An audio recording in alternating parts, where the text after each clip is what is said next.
So today's psalm is Psalm 77. It's a lament psalm. It's a desperate psalm, really. There are these big questions at the heart of it. It's this psalm in search of an answer. And there's some encouraging stuff in there too for us, some challenging stuff, but it is a good psalm for praying when you're really going through it, it seems to me. So we're going to begin. Let's read just from the beginning, verse 1, Psalm 77. I cry aloud to God, and he will hear me.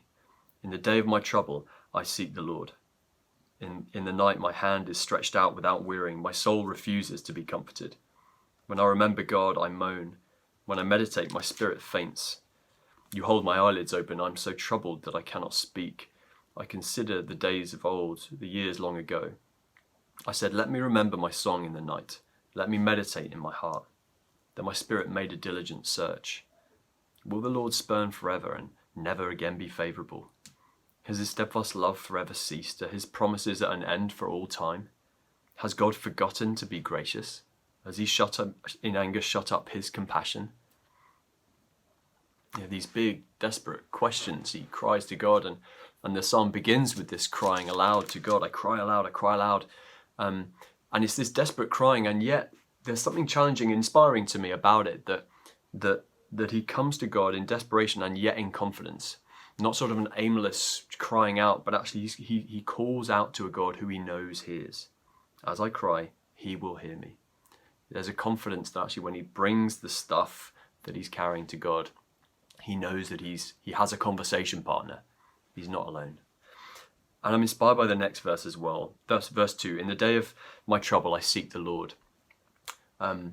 Simple, in the day of trouble, I seek the Lord. But actually, is that where I go when I'm in trouble? I don't know, when you find yourself really going through it, where do you go with that? Where's the first place you go? Is it to God, or actually is it to other places? Sort of fake saviors, if you like. Do you find yourself going to TV? Do you find yourself going to food? Do you find yourself going to bad habits? Do you find yourself retreating within yourself? Do you find yourself even going to a relationship which could be a helpful place to share stuff, but actually not necessarily is the first place we go? In the day of my trouble, I seek the Lord, says the psalmist. I'm inspired by that. It makes me want to pray and reflect, actually, where do I take the stuff that I struggle with? Are there fake saviors in my life that I need to actually just name and acknowledge and remove from that first place? And the psalmist continues. He says, what I do is I remember God. And then we think we're going to read, and I'm comforted, I'm refreshed. But the psalmist doesn't say that. I remember God and my spirit faints. It's like, what's going on there? But it makes me realize, I suppose his spirit faints because when he remembers God, he's remembering someone wonderful and beautiful and glorious. And yet when he feels what he feels and doesn't see that God acting in his life, actually there's a painfulness to that. But again, the psalmist doesn't just stop there. He engages his spirit, the psalmist says, in this diligent search in verse 6. And he pushes through, if you like, the pain barrier of prayer with these big questions. These massive questions. Will the Lord spurn forever? Never again be favourable? Has his steadfast love ceased forever? There's these huge questions which must be painful to ask. And it makes me wonder, do you ask those sort of questions of God in prayer? The big questions that come up when things aren't going right.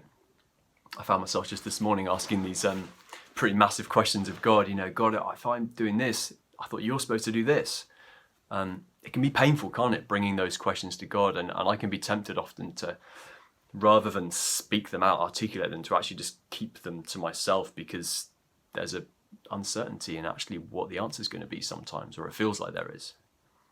But the psalmist pushes through. He asks these questions, and so I'm challenged, maybe you're challenged, to bring those questions to God in all their rawness.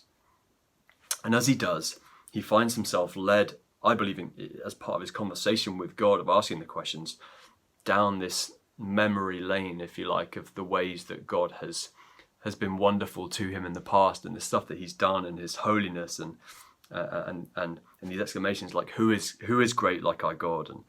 And he's led down this beautiful memory of the stuff that God has done.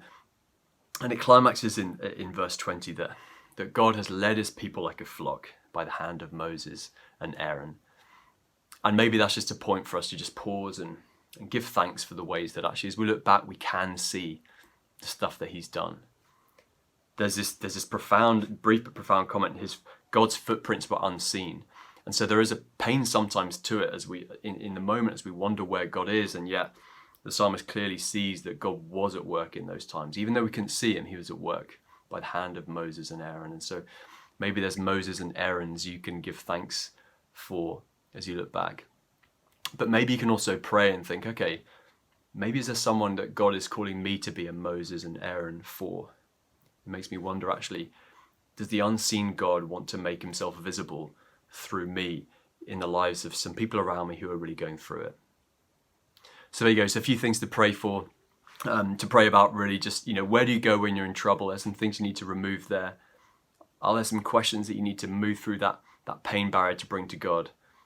And what are some things you can give thanks for? And is there someone maybe that God is calling you to sort of shepherd through a tough time for them?